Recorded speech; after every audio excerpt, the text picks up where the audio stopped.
نبی پاک صلی اللہ تعالی علیہ وسلم نے حج ایک فرمایا، قربانی حضور جس دن مدینے آئے اس وقت شروع فرمائی، اور ہر سال حضور قربانی دیتے تھے، ہر سال دو جانور ذبح فرمائے۔ یا رسول اللہ صلی اللہ تعالی علیہ وسلم، دو کا کیا مقصد فرمایا؟ ایک میری طرف سے، ایک میری غریب امت کی طرف سے۔ یا رسول اللہ صلی اللہ علیہ وسلم کس طرف سے فرمایا؟ ایک میری طرف سے، ایک میری امت کی طرف سے۔ کبھی فرمایا ایک میری طرف سے، ایک میرے اہل بیت اور میری امت کی طرف سے۔ دو جانور حضور نے ذبح فرمائے، اور پھر میرے حبیب پاک صلی اللہ تعالی علیہ وسلم کے غلام مولا علی شیر خدا، ابن ماجہ کی روایت ہے، حضرت علی شیر خدا فرماتے ہیں کہ نبی پاک علیہ الصلوۃ والسلام دو جانور ذبح کرتے تھے۔ خود حضرت علی کی جب باری آئی تو انہوں نے بھی دو فرمائے۔ تو صحابہ نے پوچھا کہ علی دو کیوں؟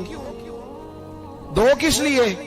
تو حضرت علی رضی اللہ تعالیٰ عنہ فرمانے لگے، مجھے میرے حبیب نے وصیت فرمائی تھی کہ علی تو نے دو کرنے، ایک اپنی طرف سے کیا کرنا، ایک میری طرف سے کرنا۔ تو میں ایک اپنی طرف سے دیتا ہوں، ایک اپنے نبی پاک کی طرف سے دیتا ہوں صلی اللہ علیہ۔ دو جانور۔ آپ لوگوں نے سنی ہوئی ہے یہ بات کہ مہینہ کھانا نہیں پکتا تھا حضور کے گھر میں۔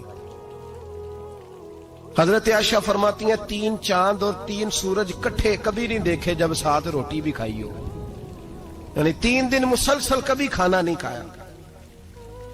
قربانیاں کتنی دیں؟ بولیے۔ حضرت علی شیر خدا کا مکان کوئی نہیں اپنا، کوئی گھر نہیں بنایا۔ مولا کائنات شیر خدا، میں نے یہ بات پھر دوہرا رہا ہوں، پہلے بھی میں نے عرض کی تھی، پکا کرنے کے لیے دوہرا رہا ہوں۔ حضرت علی کا کوئی کاروبار نہیں بظاہر۔ بی بی صاحبہ فرماتی ہیں کہ کئی ہفتے صرف سرکہ اور کھجوریں۔ قربانیاں کتنی؟ اسی سارے صاحب لان ٹورے ہیں کہ ساڑھے تے لگ دیئے کہ نہیں، پکا۔ اور پھر جب بات ہوتی ہے دینے کی تو ماحول اور ہوتا ہے، جب لینے کی باری ہوتی ہے تو ماحول اور ہوتا ہے۔ قربانی واجب ہے اس شخص پر جس کے پاس 52.5 تولے چاندی یا 7.5 تولے، لیکن میں 7.5 تولے والا فتویٰ نہیں دیتا، میں 52.5 تولے چاندی والا فتویٰ دیتا ہوں، اس لیے کہ 52.5 تولے چاندی تو شاید تولہ یا 1.5 تولہ سونے کے برابر ہی ہو جائے، ٹھیک ہے نا جی؟ تو 7.5 تولے سونا 50-60 ہزار روپیہ جس آدمی کے اکاؤنٹ میں موجود ہے وہ قربانی کرے۔ بلکہ امام شافعی رحمۃ اللہ علیہ فرمایا کرتے تھے جس نے 3 کمروں کو تالا لگایا ہوا ہے وہ 3 کمرے فارغ ہیں، اس کے کسی کام کے نہیں، ان کی قیمت کا حساب لگائے۔ چھت پہ سٹور بنا دیا ہے، کوئی مطلب نہیں اس کا، اور جو ویسے رکھی ہوئے ہیں کوئی معنی ہی نہیں کمرے کا، فرماتے تھے حساب لگائے، قربانی کرے۔ رب کریم کی بارگاہ میں دینے کا جب معاملہ آیا تو تم گول کر گیا کام۔ میرے رسول کائنات سرور عالم صلی اللہ علیہ وسلم کا جب اپنے لیے چیزیں استعمال کرنے کا ماحول ہے تو محبوب پاک علیہ الصلوۃ والسلام نے مہینہ روٹی نہیں پکائی۔ یہاں جو آدمی ہر جمعرات کو 4 کلو بکرے کا گوشت پکاتا ہے اور ہر تیسرے دن مرغی کا گوشت لاتا ہے، وہ قربانی کی باری آتی ہے تو کہتا ہے میرے پہ لگتی نہیں۔ وہ ٹھیک ہے ابا جی لے آئے، ابا جی کی طرف سے قربانی ہے، اس دفعہ ابا جی کی، اگلی دفعہ اماں جی کی، اس سے اگلی دفعہ دادی جی کی۔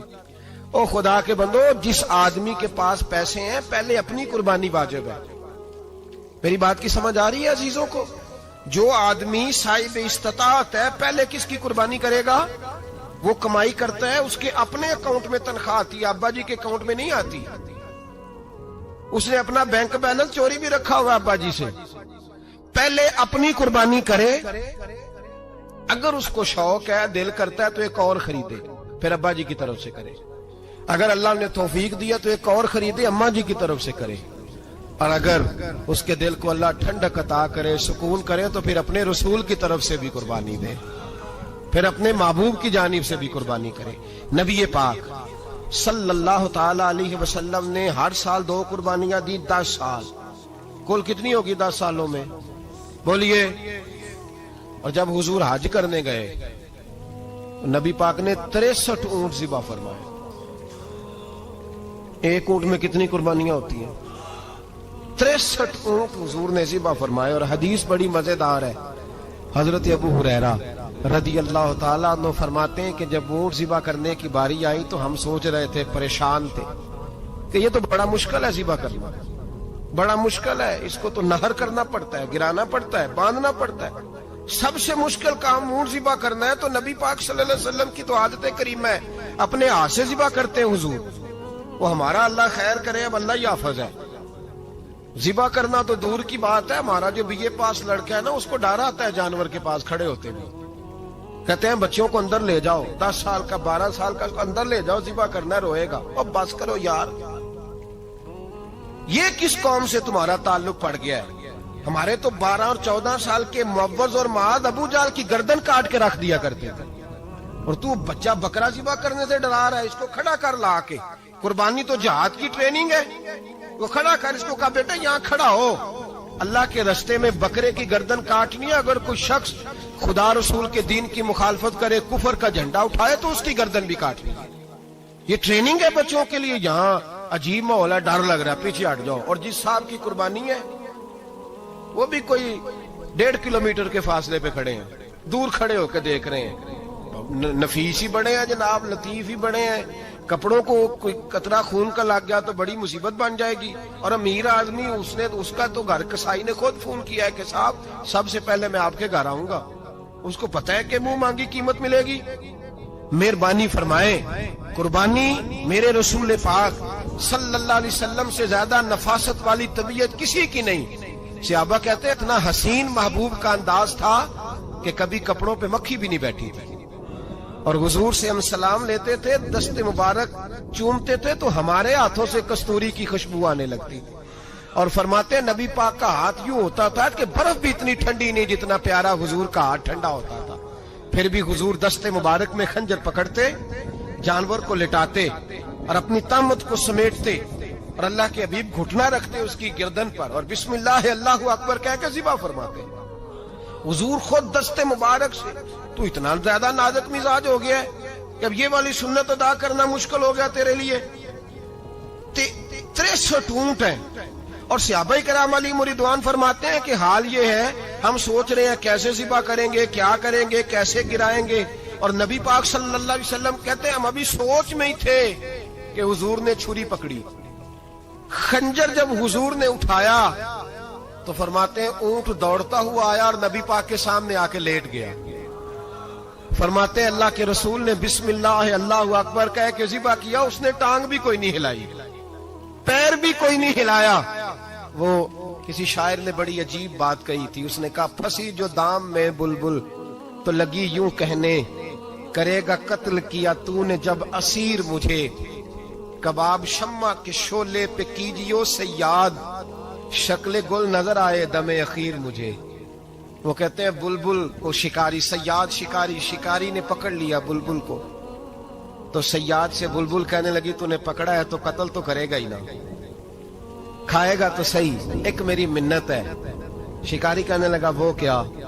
تو بلبل کہنے لگی جب تو مجھے ذبح کرے نا اور پکائے تو مجھے پھول سے بڑی محبت ہے. اس طرح کرنا، کوئلے اتنے زیادہ دہکانا، اس قدر زیادہ آگ جلانا کہ ان کی شکل گلاب کے پھول کی طرح سرخ ہو جائے. تو جب تو مجھے ان پر جلائے گا تو مجھے تکلیف نہیں ہوگی، اس لیے کہ محبوب کا چہرہ جو سامنے آ جائے گا مجھے تکلیف نہیں ہوگی. پھنسی جو دام میں بلبل تو لگی یوں کہنے، کرے گا قتل کیا تو نے جب اسیر مجھے، کباب شمع کے شعلے پہ کیجیو صیاد، او شکل گل نظر آئے دم اخیر مجھے. اعلیٰ حضرت بریلوی علیہ رحمہ فرمایا کرتے تھے، فرماتے تھے بڑی تکلیف ہوگی جب جان نکلے گی. روایتوں میں آتا ہے جس طرح باریک دوپٹہ جھاڑیوں پہ ڈالا جائے، کھینچا جائے تو پھٹ جاتا ہے، یوں تکلیف ہوگی. پر فرمانے لگے رسول اللہ کے غلام کو کوئی تکلیف نہیں ہوگی. حضور کیوں؟ فرمایا اس لیے کہ جب جان نکلنے لگے گی تو سامنے جلوہ ودوحاد آ جائے گا. حضور کے جلوے ہوتے رہیں گے تو پتہ ہی نہیں چلے گا جان کیسے نکل گئی. پھنسی جو دام میں بلبل. تو صحابہ فرماتے ہیں کہ اونٹ دوڑتا ہوا آیا، حضور کے سامنے آ کے لیٹا، نبی پاک نے ذبح فرمایا اور فرماتے ہاتھ دھو گئی. حضور نے توجہ فرمائی تو دوسرا دوڑتا ہوا آ گیا، تیسرا آ گیا. حضرت ابو ہریرہ فرمایا کرتے اونٹ ایک دوسرے کو دھکے دیتے تھے، پیچھے ہٹ جا، پہلے میں نے جانا ہے. 63 اونٹ وادی منا میں حج کے موقع پر میرے رسول پاک نے دست مبارک سے ذبح فرمائے. ہر قربانی حضور نے اپنے ہاتھوں سے فرمائی. قربانی واجبات دین میں سے، ضروریات دین میں سے ہے، اور کوئی اتنا لمبا چوڑا مسئلہ نہیں. بہت ساری چیزوں کو خود بخود مشکل کر لیتے ہیں. ٹی وی پہ خبر آتی ہے فیصل آباد کے 2 بیل ہیں، بھولو اور ڈھولو، پتہ نہیں کتنے من ان کا وزن ہے. ان سے پوچھا جا رہا ہے کہ بھولو ڈھولو کھاتے کیا ہیں؟ تو کہتے ہیں بادام کھاتے ہیں، مکھن کھاتے ہیں. یہ جناب پتہ نہیں ان کو دودھ کتنے کلو روز پیتے ہیں، اور بھولو ڈھولو بیچارے سے خود نہیں چلا جا رہا، لگ ایسے رہ جیسے وہ خود کہہ رہے ہیں مہربانی کرو ہمیں ذبح کر لو. اب تو اٹھا بیٹھا بھی نہیں جا رہا. او خدا کے بندو، دین کی اصل حقیقت کو سمجھو. یہ تو حضور نے فرمایا خوبصورت جانور لاؤ، یہ کس حدیث میں آیا ہے کہ اسے بادام کھلاؤ؟ آج لوگ انسانوں کو روٹی نہیں مل رہی اور جانوروں کو بادام کھلا رہے ہو. اس کے حصے میں جو اللہ نے شے رکھی ہے نا وہ چارہ ہے، اس کو چارہ کھلاؤ اور اچھے طریقے سے پیٹ بھر کے کھلاؤ. جانور کو پیٹ بھر کے چارہ کھلایا جائے تو جتنی اس کی طبیعت ہوتی ہے اس حساب سے وہ صحت مند ہو جاتا ہے. باقی یہ تو آپ کسی شخص کو اتنا کھلا دیں کہ اس کا پیٹ اتنا بڑا ہو جائے، پھول جائے، تو وہ بیچارہ تکلیف میں آئے گا کہ نہیں آئے گا؟ یہ کس قسم کا ماحول ہے؟ ایک بکرا بکا ہے لاہور میں اور سیٹھوں نے شرطیں لگائی ہوئی ہیں، میں 5 لاکھ کا لایا ہوں تو میں 9 لاکھ کا. یہ کیا چکر ہوا؟ مجھے اتنا کھلایا جی اس کو فلاں چیز. یہ کس نے کہا ہے کھلانے کا؟ بادام کھانا کس حدیث میں آیا؟ کس صحابی نے اپنے بکرے کو بادام کھلائے؟ کس نے مکھن کھلایا؟ کس نے پیڑے کھلائے؟ بس کرو، عجیب تماشا لگ گیا.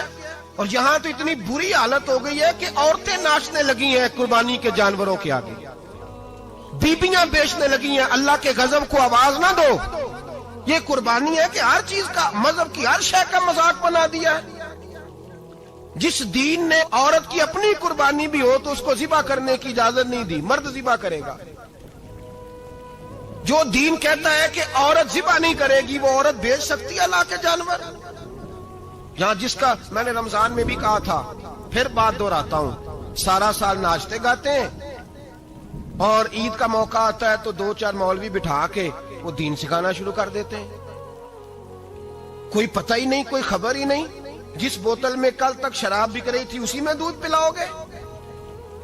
جس برتن میں کل تک پیشاب تھا اس میں آج لوگوں کو شہد پلاؤ گے؟ بس کرو، یہ مذاق نہیں، یہ رسول اللہ کا دین ہے. نبی پاک سید عالم صلی اللہ تعالی علیہ وآلہ وسلم نے کوئی ذمہ عورت کے کوئی چیز نہیں لگائی ایسی جس میں اسے مردوں کے ساتھ شامل ہونا پڑے. اور عورت سمجھ ہی نہیں رہی کہ یہ اس کی تذلیل ہے، عزت نہیں. صابن بک رہا ہے تو ساتھ بی بی کھڑی ہے، شیمپو بک رہا ہے تو عورت اس کی جو ہے وہ ایڈ دے رہی ہے. یہ عزت ہے عورت کی؟ رسوا کر دیا تم نے ہر شے میں عورت. اب قربانی کا جانور بھی بی بی بیچے گی؟ غیرت کہاں گئی اس قوم کی؟ میرے رسول پاک سرور دو عالم صلی اللہ تعالی علیہ وسلم کو کسی نے آ کے کہا فلاں قبیلے کے لوگوں نے عورت کو سربراہ بنایا ہے، عورت کو آگے لگا لیا ہے. فرمایا تباہ ہو گئے وہ لوگ، انہوں نے عورتوں کو اپنے آگے پیشوا بنا لیا. جس رب نے عورت کو نبوت نہیں دی، امامت کرنے کا حق نہیں دیا، کس چکر میں لوگ پڑ گئے؟ 5 لاکھ کا جانور کس لیے لائے ہو؟ 5 لاکھ کا تفاخر کے لیے، دکھانے کے لیے؟ تو اگر 50,000 کا 60,000 کا بھی جانور لاتا تو اچھا آ جاتا. اور 50,000 کا جانور لائے تو 5 لاکھ میں کتنے آتے ہیں بولے؟ تو 10 جانور ذبح ہوں گے تو کتنے غریبوں تک گوشت جائے گا، کتنے گھروں کا بھلا ہوگا. ہر چیز کا چکر الٹا کر دیا گیا ہے. اور صرف حج کے لیے ہوتی تو میرے رسول پاک ہر سال قربانی نہ کرتے، اور میرے نبی پاک قربانی دینے کا حکم. ایک اور بات بڑی لوگ پوچھنے لگے، کہتے جی گائے کی ہوتی ہے، بھینس کی بھی ہوتی ہے کہ نہیں؟ چلو جی اب نئی بات نکل آئی. حدیث پاک میں لفظ آیا اونٹ کا، نبی پاک نے فرمایا بکرا 1 سال کا، گائے 2 سال کی، اونٹ 5 سال کا. حدیث میں لفظ آ گیا اونٹ کا. آپ کو بندہ کہے پہلے بتائیں نر کا کہ مادہ کا، تو میں کدھر سے آپ کو حدیث نکال کے دوں جس میں نر بھی اور مادہ علیحدہ ہو؟ حدیث پاک میں ذکر آ گیا دمبے کا، مینڈے کا. اب باقی جو سارے جاگ رہے ہیں نا، اب غور فرمائیں، باقی ایک بکرا ہے، ایک چترا ہے، ایک دمبا ہے، ایک دیسی بکرا ہے، ایک پہاڑی بکرا ہے، تو علیحدہ لفظ کہاں سے نکال کے دیے جائیں؟ یہ ساری انواع ہیں، اقسام ہیں، نوع ہیں. اسی طرح بھینس بھی گائے کی ایک قسم ہے. امام اعظم ابو حنیفہ فرماتے ہیں النوع منہ، یہ اس کی ایک قسم ہے، 9 میں سے ہے، گائے کی 9 میں سے ہے. آپ عام لفظ بولتے ہیں تو کہتے ہیں بکرا چترا گائے بھینس، عام لفظ ہے نا. تو جب گائے کہہ دیا تو اب کو بندہ کہے گائے آیا تو پہلے بتائیں گائے تو ہے تو اس میں بیل شامل ہے کہ نہیں. تو گائے کی جتنی قسمیں ہیں نا ہمارے محدثین بھینس کو گائے میں شامل کرتے ہیں. بھینس گائے کی ایک قسم ہے. تو نبی پاک صلی اللہ علیہ وسلم نے جب گائے کا لفظ استعمال کیا تو بھینس اس کے اندر آ گئی. تو اگر گائے کی قربانی جائز ہے تو بھینس کی قربانی بھی جائز ہے. اگر بیل کی قربانی جائز ہے تو کٹے کی قربانی بھی 100% جائز ہے. اس کے اندر 7 حصے ڈالے جائیں گے، اسے قربان کیا جائے گا، یہ جائز ہے. اگر آپ صریح لفظ نکال کے دکھانے کو کہیں گے تو پھر تو بڑی چیزوں میں لوگ الجھ جائیں گے. پھر کیسے نکالا جائے گا خسی کی جائز ہے کہ نہیں، جو خسی نہیں اس کی جائز ہے کہ نہیں، فلاں کی. تو ان تفصیلات، ہاں بہت ساری چیزوں کی تفصیلات حدیث میں ہیں لیکن ساری چیزوں کی موجود نہیں. اس لیے میرے عزیز یاد رکھیں بھینس کی قربانی بھی ہوگی، گائے کی بھی ہوگی، بیل کی بھی ہوگی، کٹے کی بھی ہوگی. جن کی نہیں ان کی نہیں. ہم نے کبھی کہا ہرن کی قربانی بھی ہوگی یا مرغی کی قربانی بھی ہوگی. تو حدیث مبارکہ کے اندر جو چیزیں موجود ہیں ان کی جتنی اقسام ہیں ان سب کی قربانی کرنا ہاں جائز ہے. اور میرے نبی پاک صلی اللہ علیہ وسلم نے فرمایا جانور خوبصورت ہو، لنگڑا نہ ہو، کانا نہ ہو، زخمی نہ ہو، خوبصورت جانور لاؤ، اس کو لا کے ذبح کرو. لوگ کہتے ہیں چلو اتنے پیسے اللہ کے راستے میں دے دیں تو یہ کافی نہیں کافی. مسلم شریف میں، بخاری شریف میں میرے نبی پاک سید عالم صلی اللہ تعالی علیہ وسلم نے فرمایا 10 ذی الحج کو اللہ کی نظر میں ابن آدم کا سب سے پسندیدہ عمل. لیکن نا 10 ذی الحج کو، کل کی 10 ذی الحج ہے تو بڑے کام ہوں گے. فجر کی نماز بھی ہوگی، تکبیرات تشریق بھی پڑھی جائیں گی. آج فجر سے شروع ہو گئی نا، 9 کی فجر سے لے کر 13 کی عصر تک تکبیرات تشریق پڑھی جائیں گی. اللہ اکبر، اللہ اکبر، لا الہ الا اللہ واللہ اکبر، اللہ اکبر وللہ الحمد، اللہ اکبر، اللہ اکبر، لا الہ الا اللہ واللہ اکبر، اللہ اکبر وللہ الحمد، اللہ اکبر، اللہ اکبر، لا الہ الا اللہ واللہ اکبر، اللہ اکبر وللہ الحمد. کوشش کریں جب بھی پڑھیں 3 بار پڑھیں. تکبیرات تشریق بھی پڑھی جائیں گی. فجر کی نماز بھی کل ہوگی، عید کی نماز بھی ہوگی، لوگ اور بھی کوئی ذکر اذکار کریں گے. لیکن میرے نبی پاک صلی اللہ علیہ وسلم نے فرمایا 10 ذی الحج کو اللہ کو اپنے بندے کا جو کام سب سے زیادہ پسند ہے وہ یہ ہے کہ وہ اللہ کے راستے میں جانور کا خون بہائے. حالانکہ نمازیں بھی ہیں، اذکار بھی ہیں، تکبیرات بھی ہیں، سارا کچھ ہے، پر اللہ کو سب سے زیادہ کیا پسند ہے؟ جانور کو قربان کرنا. یہ اللہ کو بڑے خوبصورت لفظ نبی پاک علیہ السلام نے فرمایا قربانی کا جانور قیامت کے دن اپنے سینگوں اور کھروں سمیت آئے گا، اور جس نے قربانی کی ہوگی اس کی بخشش کروا کے اسے جنت میں لے کر جائے گا. تو فرمایا ابن آدم کا سب سے پسندیدہ عمل یہ، سب سے پسندیدہ، کہ وہ 10 ذی الحج کو قربانی کریں، کوشش کریں خود ذبح کریں اپنا جانور. یہ حضور کی سنت ہے. یہ نہ ہو سکے تو نبی پاک صلی اللہ علیہ وسلم نے اپنے ہاتھوں سے ذبح کرنے لگے حضرت فاطمہ کا جانور. تو فرمایا فاطمہ ادھر آ کے اس کے پاس کھڑی ہو جاؤ، میں تمہارا جانور ذبح کرنے لگا ہوں. اپنے جانور کے پاس کھڑے ہو. میرے جو بھائی ذبح کرنے کا کام کرتے ہیں نا، قصاب ہم کہتے ہیں، سارے قصاب نہیں ہوتے، بہت سارے لوگ یہ سعادت حاصل کرتے ہیں اور بڑی نیکی کا کام کرتے ہیں. اللہ انہیں بڑی بہترین جزا عطا فرمائے گا، بڑا خیر کا کام کرتے ہیں. لیکن چونکہ رش ہوتا ہے ایسے لوگوں کے پاس، تھوڑی جلدی بھی ہوتی ہے. پہلی تو کوشش کریں تکبیر خود ڈالیں، یہ نہیں ہو سکتا تو قریب کھڑے ہوں. ہمارے ہاں ایک رواج یہ بھی ہے کہ 2 بندے ہاتھ رکھتے ہیں، ذبح وہ کر رہا ہوتا ہے تو جس کی قربانی ہوتی ہے اس کو کہتے ہیں تو بھی ساتھ ہاتھ رکھ. ہوتا ہے نا جی بہت ساری جگہوں. اب حکم یہ ہے شریعت اسلامیہ کا کہ جب جانور ذبح کریں گے تو پڑھیں گے بسم اللہ اللہ، بسم اللہ اللہ. ہاں نبی پاک صلی اللہ علیہ وسلم نے لمبی دعا پڑھی، صحابہ بھی لمبی دعا، انی وجہت وجہی للذی فطر السماوات والارض حنیفا وما انا من المشرکین، یہ بھی پڑھا. اور پھر میرے رسول پاک صلی اللہ علیہ وسلم نے یہ بھی کہا کہ اللہ میری طرف سے قبول فرما، میری امت، میری اہل بیت کی طرف سے قبول فرما. صحابہ جب جانور ذبح کرنے لگتے پہلے یہ دعا پڑھتے، پھر کہتے اللہم تقبل منا کما تقبلت خلیل کا ابراہیم علیہ السلام وَتَقَبَّلْتَ حبیب کا محمد صلی اللہ علیہ وسلم، اے اللہ ہم سے بھی قبول فرما جیسے تو نے حضرت ابراہیم سے قبول فرمائی اور جیسے اپنے حبیب حضرت محمد صلی اللہ علیہ وسلم سے قبول. یہ ساری دعا پڑھیں اور جب جانور ذبح کرنے لگے تو پھر پڑھیں بسم اللہ اللہ بسم اللہ اللہ. اچھا دو آدمیوں نے ہاتھ رکھا ہوا ہے، دو آدمیوں نے. اب اگر ایک نے بھی نہ پڑھی بسم اللہ اللہ اکبر تو جانور حلال نہیں ہوگا، دونوں کو پڑھنا پڑے گا. یہ مسئلہ یاد رکھیں. ایک اور بات بھی بتانی ہے آپ کو، وہ بھی آپ نے یاد رکھنی. قربانی کے بڑے جانور میں کتنے حصے ہوتے ہیں؟ 7. اب 7 حصوں میں 7 کی نیت قربانی کی ہونی چاہیے. 7 کی 6 حصے ڈال گئے، جو چلے تھوڑے سے زیادہ امیر لوگ نہیں تھے، نارمل تھے، انہوں نے 6 حصے ڈال لیے. 7واں امیر آدمی تھا، اس کو جا کے کہا یار ایک حصہ نہیں مل رہا تو چل تو نے تو 2-3 بکرے لیے ہوئے ہیں تو بھی شامل ہو جا. اس نے پہلے تو کہا نہیں یار میں نے اب لے لیے ہیں. پھر جب اصرار کیا تو کہا چلو ٹھیک ہے بڑے گوشت کا قیمہ کرا لیں گے. تو اس طرح کرو ڈال لو میرا بھی حصہ. اب 6 کی نیت قربانی کی، 7ویں کی گوشت کی، کسی کی بھی قربانی نہیں ہوگی، گئے سارے.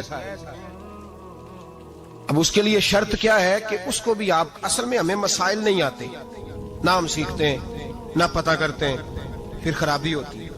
اب اس سے کہیں کہ یار قربانی سے پہلے اپنی نیت کا اعادہ کر، اپنی نیت کا اعادہ کر، بتا کہ تیری نیت کیا ہے، اگر غلط ہے تو صحیح کر لے، تاکہ سب کی قربانی تو بتا. یہ جو تو رکھ رہا ہے قربانی تو کس کی قربانی کر رہا ہے؟ دادا جی کے نام کی، ابا جی کے نام کی، اپنے پیر کے نام کی، استاد کے نام کی، یا رسول پاک صلی اللہ علیہ وسلم کے نام، نبی پاک کے نام کی؟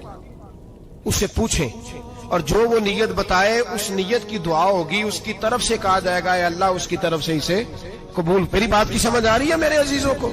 اور اس ارادے کے ساتھ قربانی، اگر ایک کی بھی نیت خراب ہو گئی تو مسئلہ بگڑ گیا. اس لیے ان مسائل کو، اور نبی پاک کے نام کی جو قربانی ہوگی سبحان اللہ.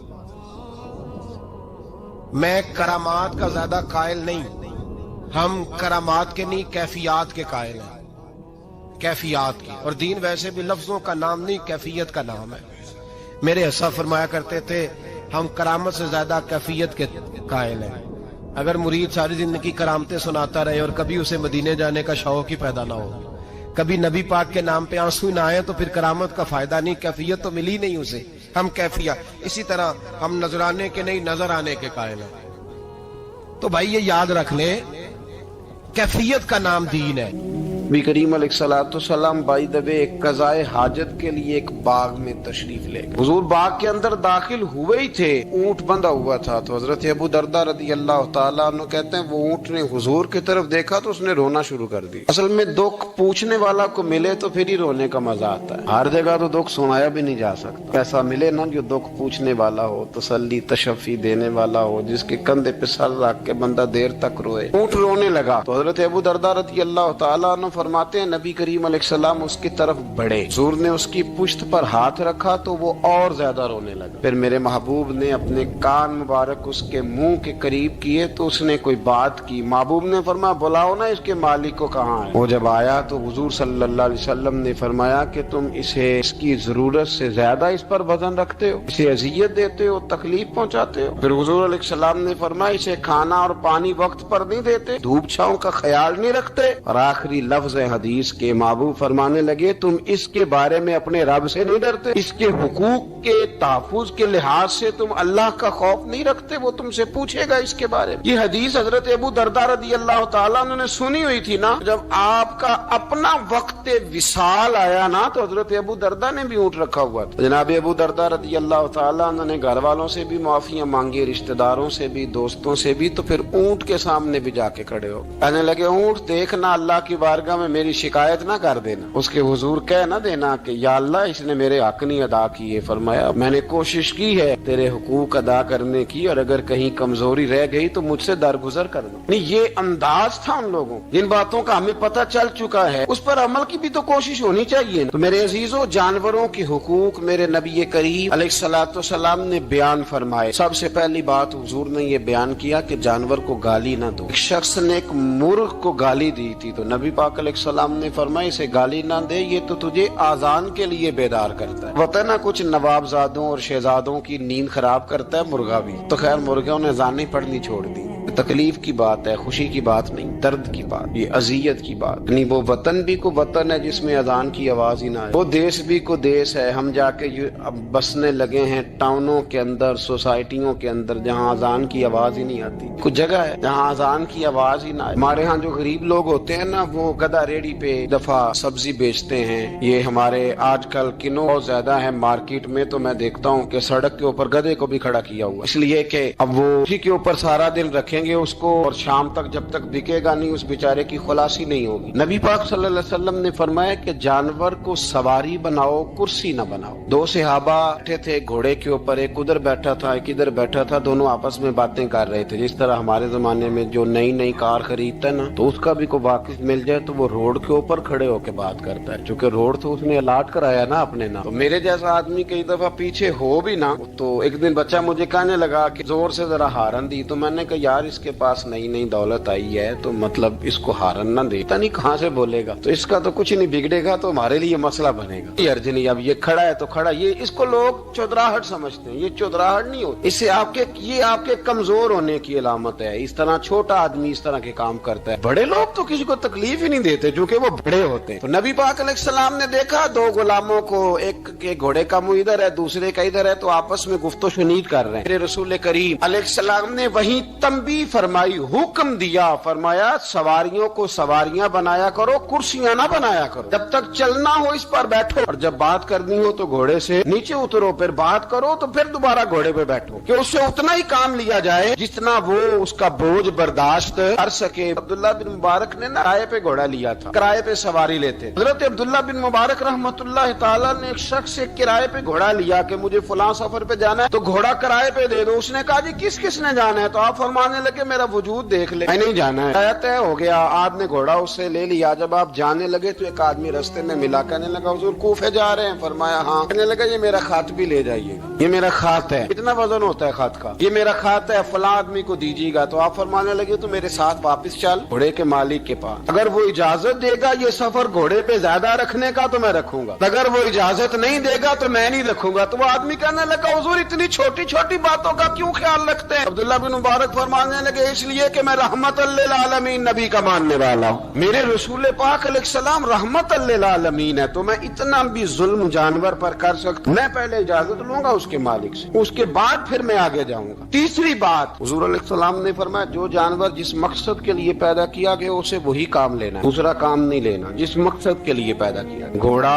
گدھا اور خچر کھانا اسلام میں ذبح کر کے کھانا اس لیے جائز نہیں رکھا گیا کہ یہ سواری کے جانور ہیں، تو جو سواری کے جانور ہوں گے انہیں ذبح کر کے کھایا نہیں جائے گا، اسے سواری کا کام لیا جائے گا، اور جو جانور گوشت والے ہوں گے ان سے گوشت کا کام لیا جائے گا، جو دودھ والے ہوں گے اس سے دودھ کا کام لیا جائے گا۔ بخاری مسلم میں موجود ہے، نبی پاک علیہ السلام فرماتے ہیں ایک شخص نے بیل پر سواری کر لی، اس نے سواری کر لی اور جب وہ تھوڑا سا آگے گیا نا تو بیل اپنا منہ پیچھے کر کے کہنے لگا میں سواری کے لیے نہیں پیدا کیا گیا۔ اللہ نے اسے زبان عطا فرمائی اور بیل بول پڑا، کہنے لگا مجھے حال کے اندر جوت لے، یہ کام مجھ سے لے لے، لیکن تو میرے اوپر سواری نہیں کر سکتا، سواری کے لیے اللہ نے گھوڑے پیدا کیے، اونٹ، گدھے اور خچر پیدا کیے ہیں، جو جانور جس مقصد کے لیے ہوگا اس سے وہی کام لیا جائے گا۔ ایک بات اور کرنے لگا ہوں ذرا سخت ہے، جانوروں کو لڑانا حرام ہے۔ حضرت عبداللہ ابن مسعود رضی اللہ تعالیٰ عنہ روایت بیان کرتے ہیں، فرمایا لعنتی ہے وہ شخص جانوروں کو آپس میں لڑاتا ہے، وہ لعنتی ہے جو جانوروں کو آپس میں اور آپ اس ملک میں رہتے ہیں جہاں کروڑوں روپے کی شرطیں لگتی ہیں جانوروں کی لڑائی،